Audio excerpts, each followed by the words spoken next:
Bom, é uma alegria enorme poder apresentar a Julienne McLean. A Julienne veio da Inglaterra nos visitar pela segunda vez. Ela tem falado aqui nos bastidores para a gente de quanto que a experiência dela no Brasil tem sido significativa. Ela tem falado com muito entusiasmo para a gente. E eu acho que a própria viagem dela já é, de alguma forma, metafórica e também profética da apresentação dela e do percurso dela, porque a viagem que ela faz cruzando continentes tem a ver, primeiro, com a possibilidade que a gente tem de integrar mundos, integrar culturas, fazer pontes entre autores, entre teorias, entre perspectivas, entre o psicológico e o espiritual, mas também a viagem como metáfora do caminho, do percurso que a alma faz em direção ao encontro com Deus, em direção à experiência mística e com o sagrado, com o divino que existe na interioridade da alma. E o próprio percurso da Julienne já é, de alguma forma, essa integração. Ela é psicóloga, psicoterapeuta junguiana, tem mais de 30 anos de prática clínica em Londres, mas ela é também uma grande estudiosa das tradições cristãs contemplativas, principalmente dos místicos carmelitas, de Santa Teresa d'Ávila, de São João da Cruz. E ela faz essa ponte entre o estudo desses místicos e a psicologia analítica do Jung. Então, a apresentação dela é intitulada Coração de Diamante, Interioridade, Símbolos, Alma e Presença, vai justamente versar sobre esse diálogo entre a prática e o caminho místico e o conceito de individuação na obra do Jung, e apresentar esse percurso do eu até Deus, até o absoluto. Então, Julienne, te agradeço muito pela palestra. Boa sorte.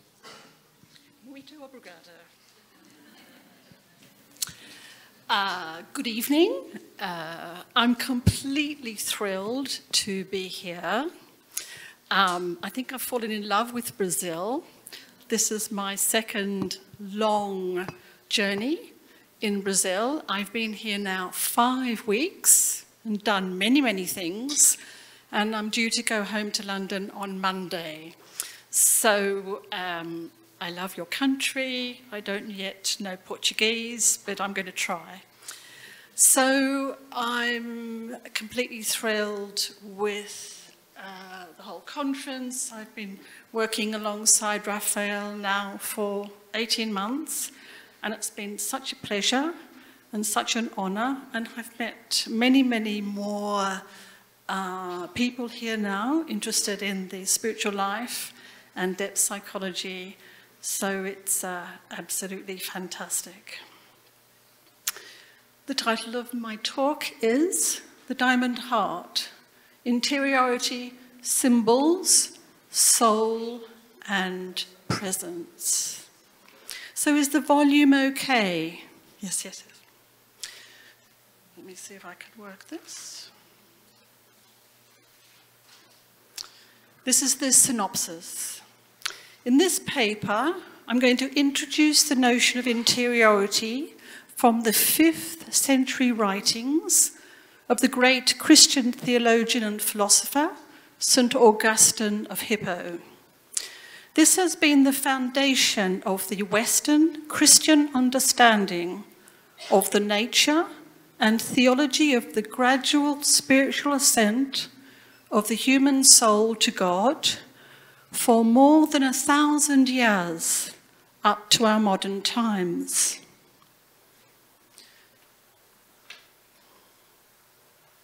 C.G. Jung's analytical psychology and map of the soul can be understood as a modern path of interiority towards self or soul knowledge.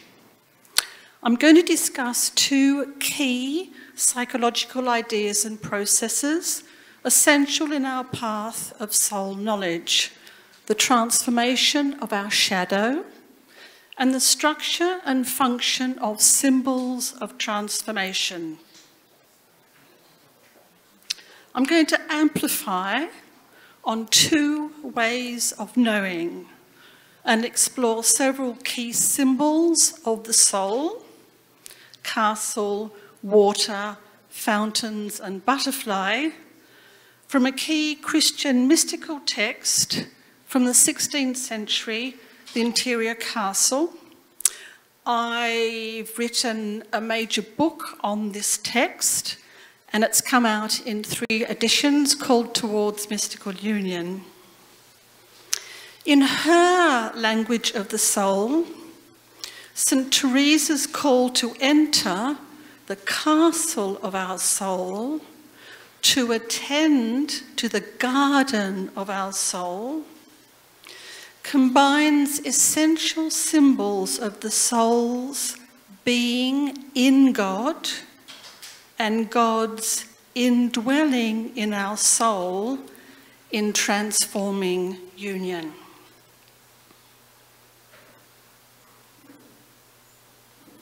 This is a famous picture of St. Augustine by Botticelli. The notion of interiority and the relevance of introspection was well recognised in antiquity. However, it was in the 5th century that St. Augustine, the great Christian theologian, philosopher, church father and writer, understood and explored a new understanding, theology and perception of the human soul from the Greek and Hebrew scriptures, which proved hugely important in defining Christian Western notions of selfhood for at least 1,000 years up to our modern times. So what St. Augustine brought in his writings was the idea of the inner person as an image of the triune God, this essential triad of being, knowing, and loving. And our soul mirrors 3 divine persons, the Father, the Son, and the Holy Spirit. And in their substantial unity, we can become a whole person.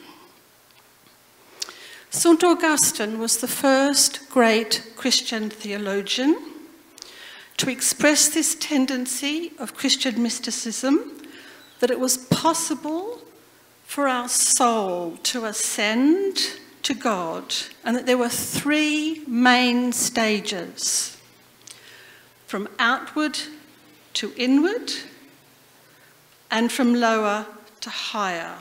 So that this ascent of our soul, of the core of our being, there's a journey from the knowledge of the external world to self-knowledge, soul knowledge, and from the inner self, or the soul, to direct mystical contemplation of God.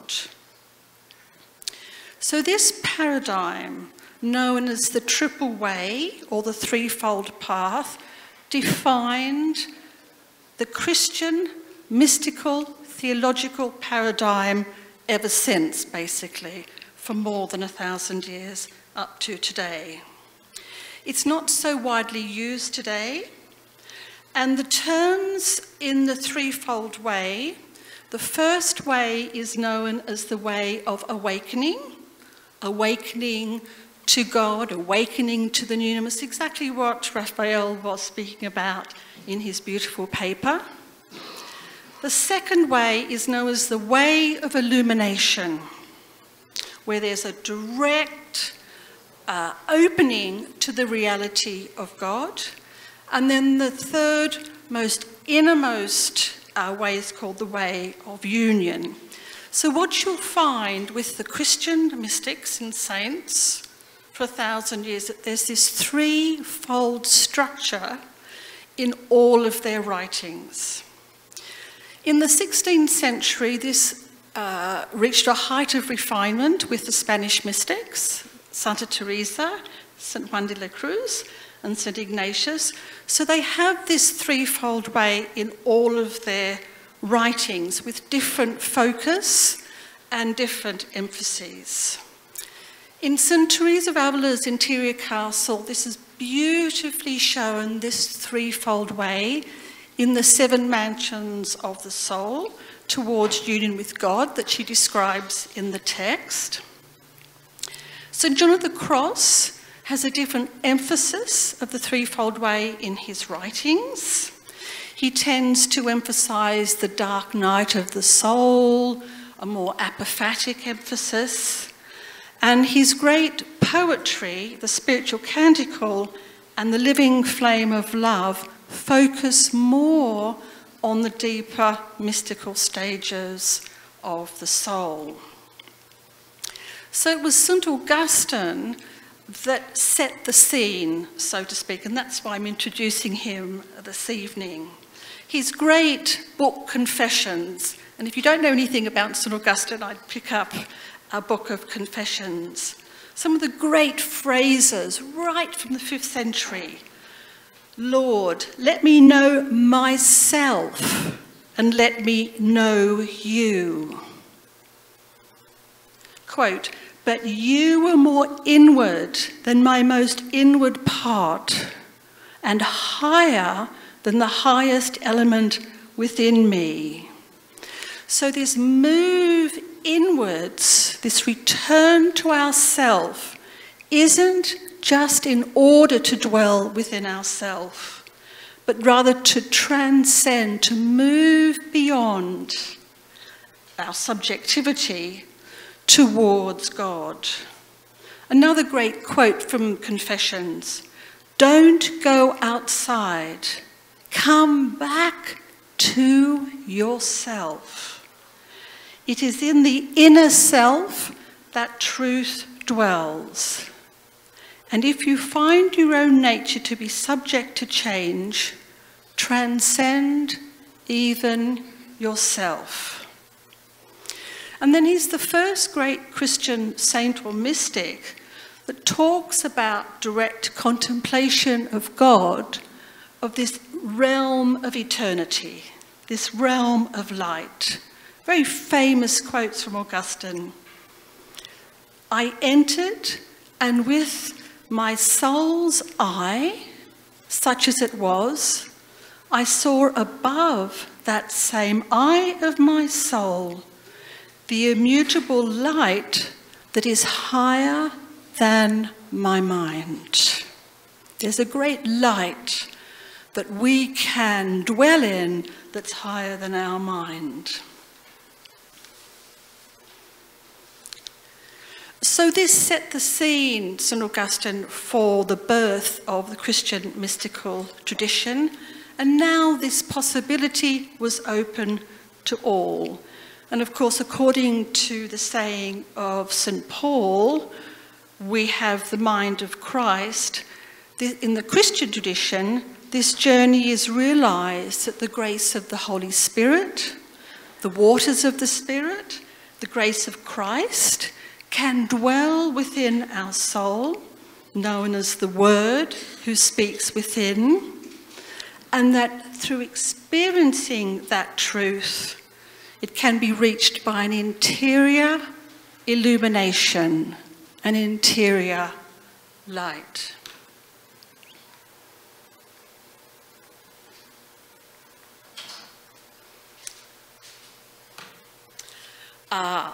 I published this book earlier this year, and it's a compilation of papers that I've written over 25 years, all on this subject.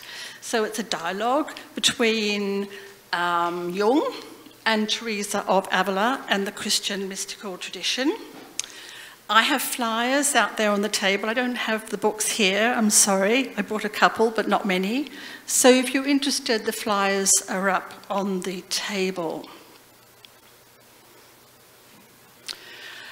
It's clearly evident that Jung's depth psychology and map of the soul is a modern map and paradigm of interiority towards soul knowledge, exactly, in my view anyway, following the first and second stage of the soul's journey towards the divine in the ancient Christian tradition of the threefold way. I'm just going to go through some of the key Jungian concepts because it's the ground of our being, it's the ground of our psychology. The telos of the psyche, according to depth psychology, is to achieve individuation, which can be summarized as a process by which there's an integration of our psychological opposites, by which our unconscious material is raised to consciousness and incorporated by it in order to approach wholeness. Another way of understanding individuation is it's the name for an ongoing maturation process by which we can become a psychological individual. That is to say, a separate, undivided, conscious unity, a distinct whole, first by the process of unifying ego consciousness, and then our whole being of conscious and unconscious, in order to approach the possibility of psychological wholeness, which is the basis, of course, of authentic self or soul knowledge. In Jung's writings, he emphasized that the process of individuation is mainly a psychological one towards self-knowledge and not necessarily a spiritual one. And this would accord with the guidance and teaching of many Christian writers in the Christian mystical tradition.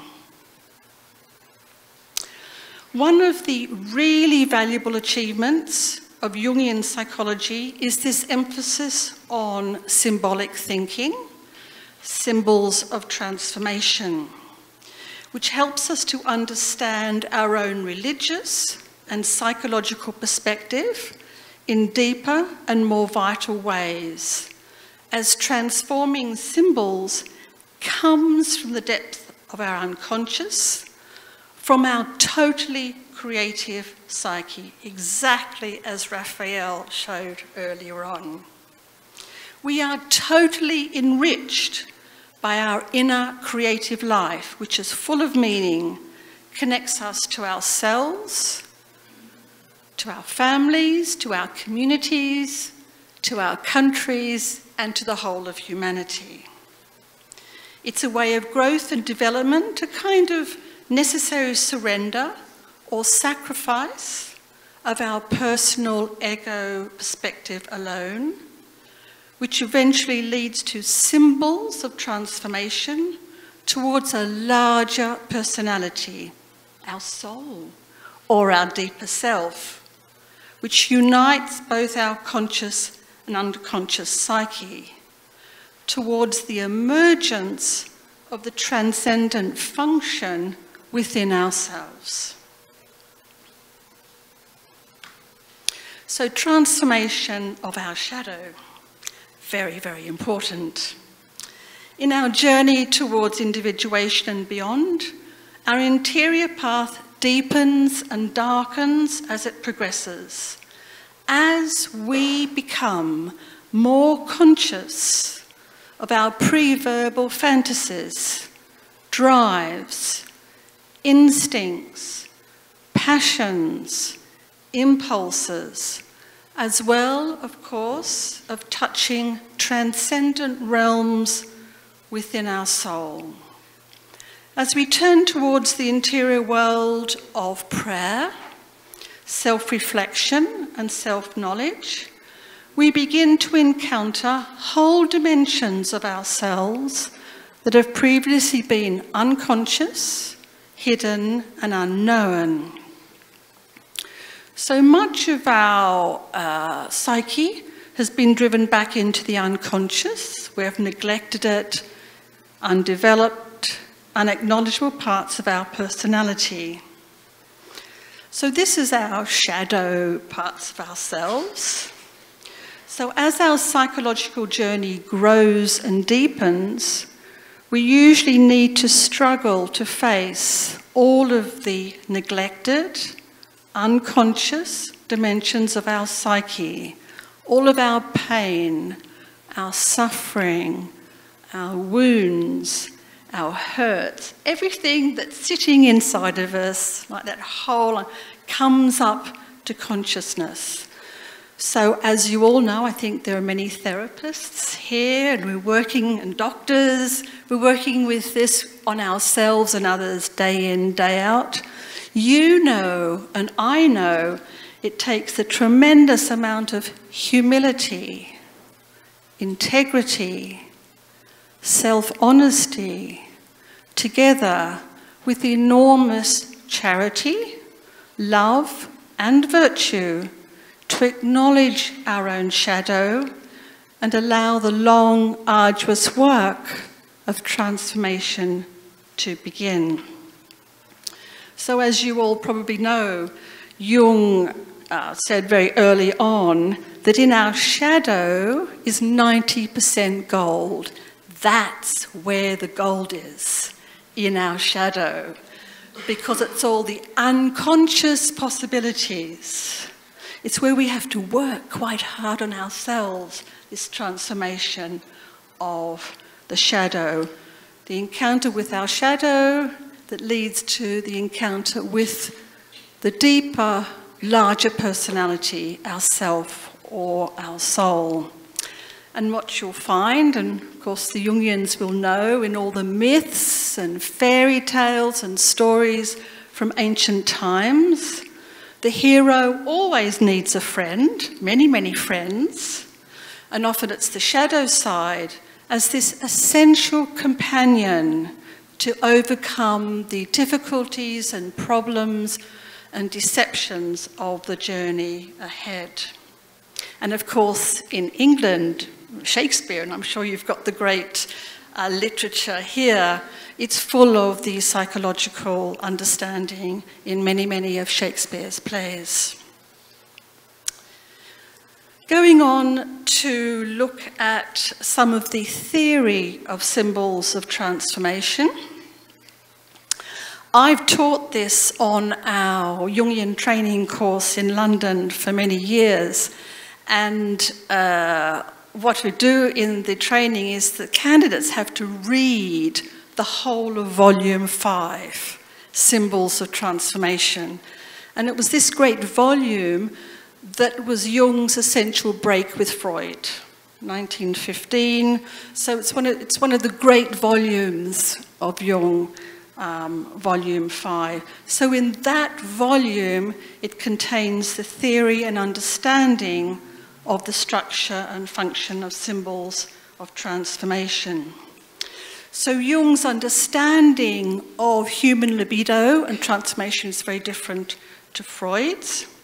His view of libido was human energy, or libido, was formless, undifferentiated, and he compared the opposites that the human person can experience as to opposites on the light spectrum. At the infrared end of the spectrum, the psyche functions as instinctual and physiological processes, which can take the character of addictions, compulsions, and obsessions. And at the ultraviolet end of the scale is archetypes, that is, psychic structures that precondition our fantasies and ideas by producing symbols.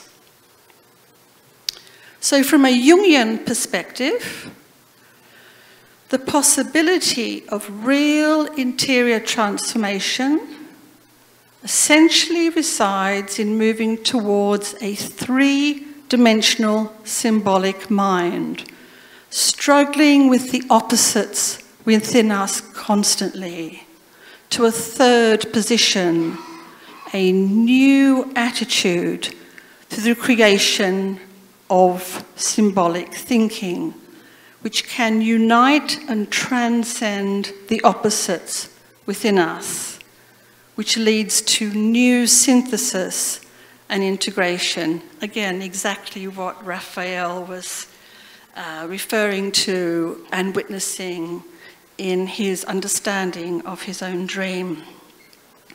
So Jung called this the transcendent function. It's a natural developmental process where our opposite attitudes, goals, and impulses, basically all our conflicts, our difficulties, our anxieties, our worries, constantly being washed and related to and opening up. And then there can be these new symbols that appear that unite the opposites and lead to a new understanding and way of thinking. And Jung was very clear, he was fascinated by this all of his life. There are two theoretical main functions of symbols of transformation. They provide an integrative, healing function. They're basically healers of our soul, because symbols have the capacity to unite, connect, and heal all the different parts of ourselves, all the conflicts and the worries and concerns, all the parts of us that are not relating and dissociated and unconscious. So the great symbols unite our being into a unity and give a whole new dimension to living and the way forward. And also, which is implicit, symbols provide this transcending function, this transformating function. Symbols are figurative constellations which point beyond themselves, basically to eternal reality, to a much more objective spiritual reality. So that is very, very important. I'm going to just say 1 minute about dreams. I'm not going to focus on that in this paper.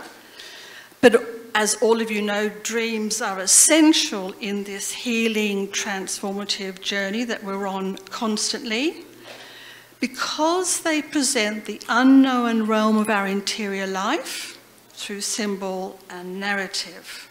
And they bring to consciousness, they're compensatory to what's in our own unconscious.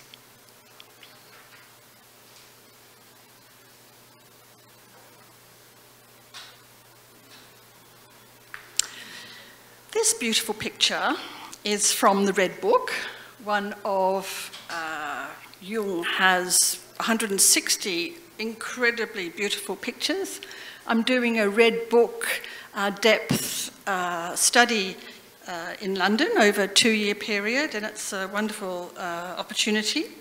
So this is one of Jung's famous paintings of window opening onto eternity. The aim of the individuation process is this synthesis of our conscious and unconscious, and it's pointing to an ultimately unknowable, transcendent center of our personality, our soul, our deeper self, which Jung was very clear is always there within us as the central, archetypal, structural center of the psyche. And this beautiful picture demonstrates that. So Jung was reaching to describe, both intuitively and theoretically, a psychological dimension that was far exceeding our usual self-awareness, our identity, sense of self, and experience of psychic reality. So his notion of the soul stretches towards the unknown within, towards the mystery of eternity, the mystery of our existence, towards our relation towards the numinosum.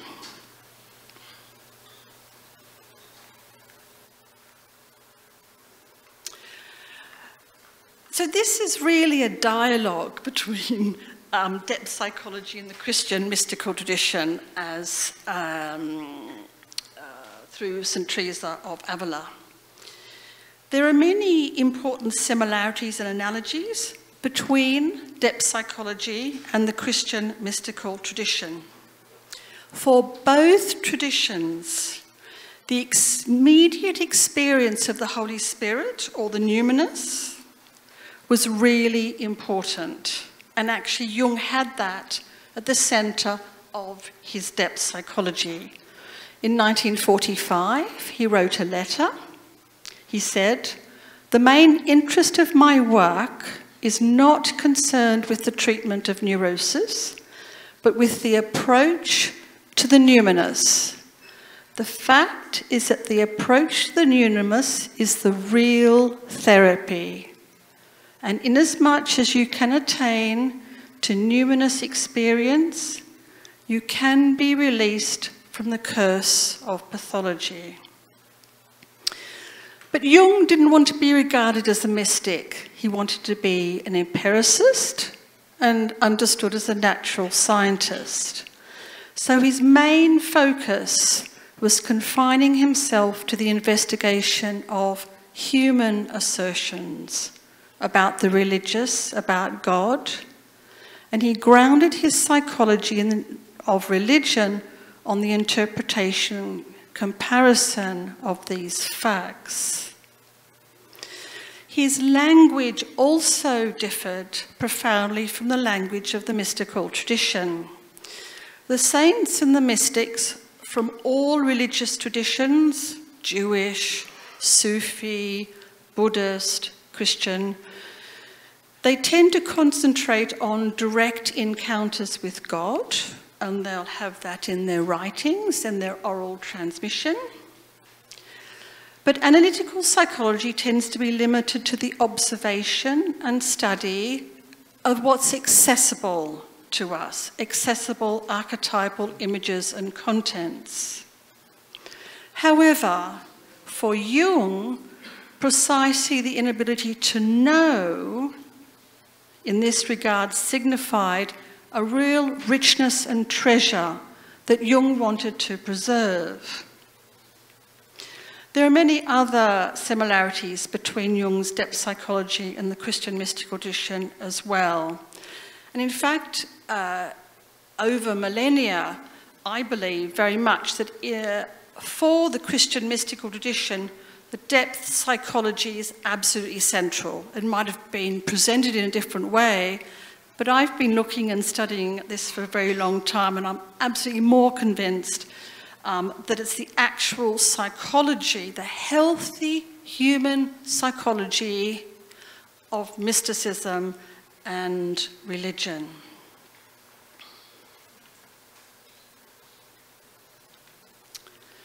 So, the Christian mystical writers down the centuries suggest that there are even deeper dimensions of experience that can be awakened and engaged, and that the individuation process is but a threshold and a transition to another way of knowing. From a mystical perspective, individuation is not an end in itself, but the completion or integration of one phase of our human journey and an opening to another part of our journey. So the Christian mystical writers will express this in different ways. The psychological path is known as the journey towards God, and the more mystical or contemplative journey is the journey in God. So it's a continuation from our psychological sense of soul and self. There's a deeper journey that's possible. And in fact, Jung refers to this later on in his writings. He refers to the cusp between two ways of knowing. He has this in Collected Works 13. He says, mystical knowledge differs from ordinary knowledge because it effects a transformation, and it's not found by the succession of images and concepts that go across our mind, but by the penetration of the mind into the centre of our being. He says, it's not that something different is seen, but that one sees differently. It's as though this spatial act of seeing is changed by a new dimension. And this is dependent on the birth of a new centre. We call it the soul or the deeper self. That's why this is so important. We're a whole gathering, this sense of our soul, this new centre, is where there's an opening to the possibility of experience deeper parts of the life and spiritual journey. Jung called it the birth of a diamond body or holy fruit. And many different religious traditions will have different terms for this. So this is the cusp between two ways of knowing. So in the Christian mystical texts, there's a famous English mystical text called The Cloud of Unknowing. Obrigado. Talks about the sovereign point of the spirit. St. John of the Cross speaks about the centre of the soul. Other saints and mystics will have different terms for this, both West and Eastern in the Orthodox. For St. Teresa of Avila, her descriptions are called mystical union or spiritual marriage in the centre of the soul. For the Orthodox saints, they talk about deification, vision of God, or birth of the word in the soul. There are many phrases, and if you look across the mystical writings, it's very interesting. And it's called theosis in many of the Greek and Russian Orthodox writings. So again, what Jung was saying, which is essential psychological wisdom, we don't see different things, we see differently. There's a new mode of interior activity that's brought into play. It's not the acquisition of new ideas and concepts, but a descent, a movement into the darkness of our own being and mind, a descent into unknowing, paradox, and silence.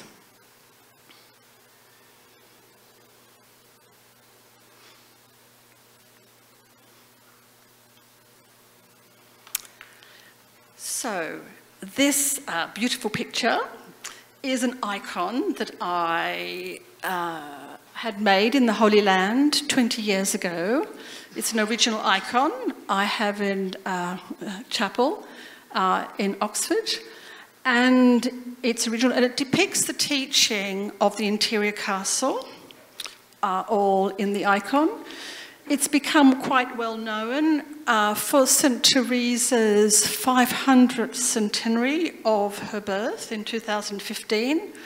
A facsimile of this was taken around to all the English cathedrals in recognition of the greatness of her teaching and her writings.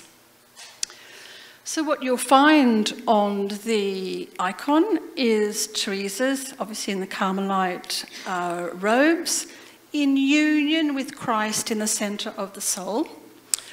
It's her signature at the top.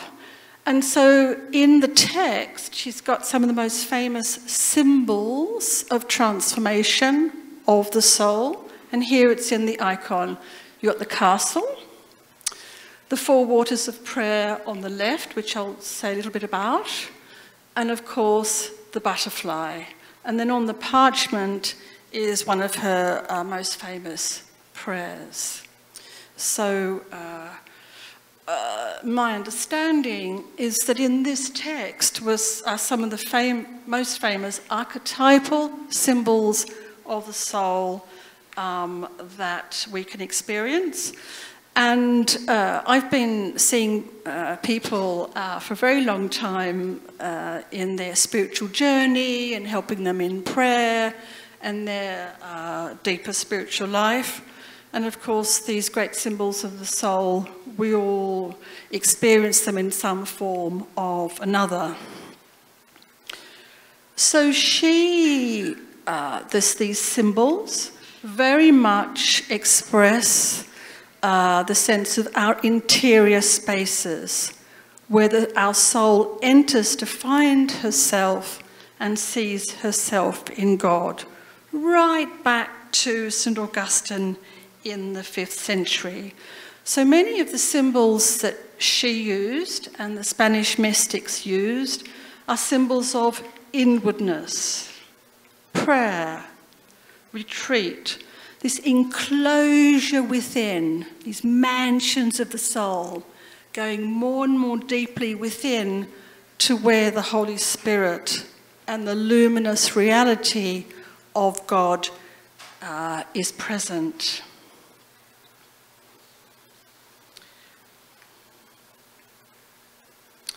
So, one of her vision of the soul, she received this in a visionary state in 1570, and I'll just read it out. I thought of the soul as resembling a castle formed of a single diamond or a very clear crystal containing many rooms, just as in heaven there are many mansions.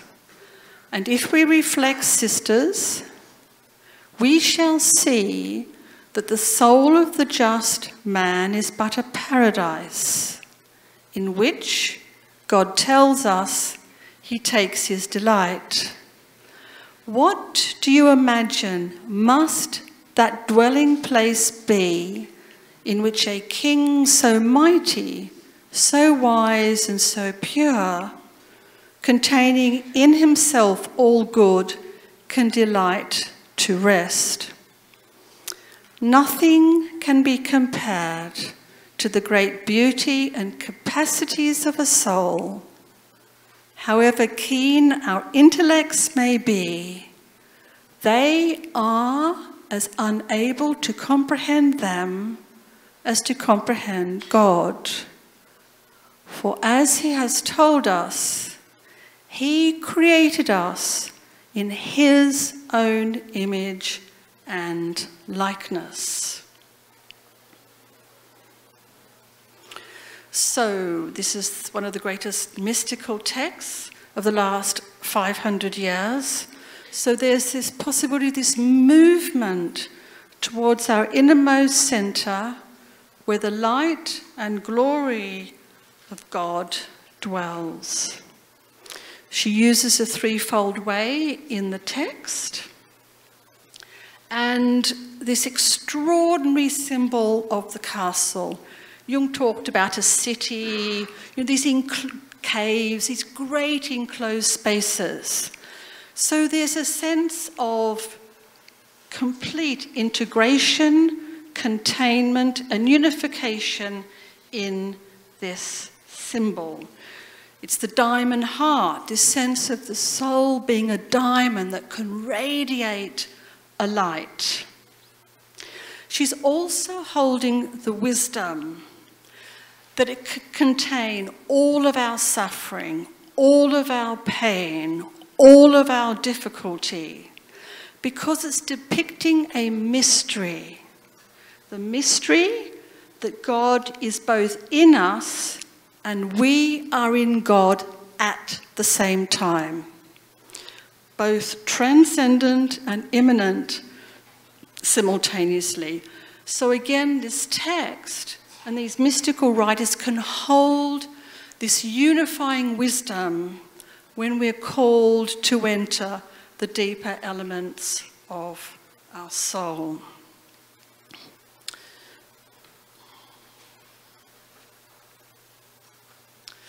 So what I've done here, really briefly, is just pull out some of the other great symbols of the soul, basically from the icon.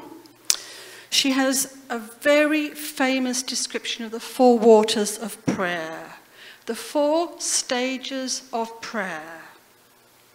And this metaphor of water, which of course is the waters of the Holy Spirit, and watering the garden, which is our soul.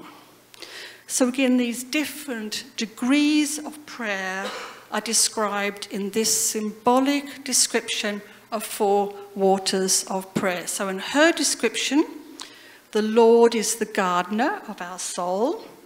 We are the tenants. It's our own garden within. The plants that are being watered and growing beautifully and wonderfully is the charity and the love and the virtues. And the water is the experience of God, the waters of the Holy Spirit. So again, she's walking around these symbols beautifully. 2 fountains, another fantastic symbol. What she's doing is indicating when there's a shift away from our human activity or our human efforts alone, and that there's a life of grace or water or showers that are coming into our life. And she has this description of 2 fountains. So there's a deeper fountain that begins to flow within us that comes from the divine or eternity or the spirit. And that can overflow. You can call it love or eros or life. You use a whole range of terms, but we all know what that might mean. So this overflowing of life, this overflowing of love that comes from the divine into and through us and out into the world. And another very famous symbol, a little bit of kind of fast track through the text now. Silkworm into a butterfly. This is a very archetypal symbol of transformation. You will find it in other religious traditions, in the Sufis, in the Jewish tradition. So it's another expression of a transformation from the silkworm being contained in darkness, unknowing, prayer, sometimes for the whole of our life. The whole of our life we can be contained in the cocoon. However, there's always a possibility of a butterfly emerging. So, what's your own butterfly? What might that mean for you? What can this release of the soul that's more open, more luminous, more transcendent, however you'd like to understand it. But these symbols of transformation are very ancient and very useful and very powerful and very real. So if you're moving around this territory yourself, take note and wonder what the spirit or eternity might be doing for you and the people that you see. So basically, I've been talking in this way to you this evening because Jung's understanding of symbols of transformation really facilitates the growth of our interior imaginal space. It makes room, it makes space for mystery, freedom, what we don't know, love. There's an openness from this enclosed space. And I'd like to end with quite a famous quote, but a very, very moving quote from a famous American Trappist monk called Thomas Merton. I don't know whether he's known in South America or Brazil. He wrote about 15 books. He's the most famous American Christian mystical writer of the 20th century. And so the question is, how can we focus on attending to the presence of God within us so that we can bear the fruit in us of knowing that all around is paradise? All around there's a possibility of dwelling in a sense of paradise. A sense within ourselves where we're not anxious. We have a peaceful disposition of ourselves. There's a tranquility. There's a gratitude. There's a freedom to receive love and give love. There's this capacity for communion, of course with ourselves, but with others and the world. A capacity for charity, capacity for more and more giving and charity, which these great people can demonstrate and show us. A sense of humility and a sense of increasing openness to what others need and the world needs. So Merton realized this center of the soul. He called it le point vierge in French. This is a point of poverty and nothingness where the glory of God can shine within us.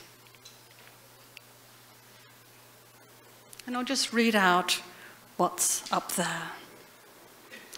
At the center of our being is a point of nothingness, which is untouched by sin and by illusion, a point of pure truth, a point or spark which belongs entirely to God. This little point of nothingness and absolute poverty is the pure glory of God in us. It is like a pure diamond blazing with the invisible light of heaven. It is in everybody, and if we could see it, we would see these billions of points of light coming together in the face and blaze of a sun that would make all the darkness and cruelty of life vanish completely. I have no program for this seeing. It is only given, but the gate of heaven is everywhere. So we, like Merton, can aspire to become transparent bearers of God's presence and radiate a light, a flame to others and the world, and awaken to his own insight that we're already one, and what we have to recover is our original unity. Thank you very much.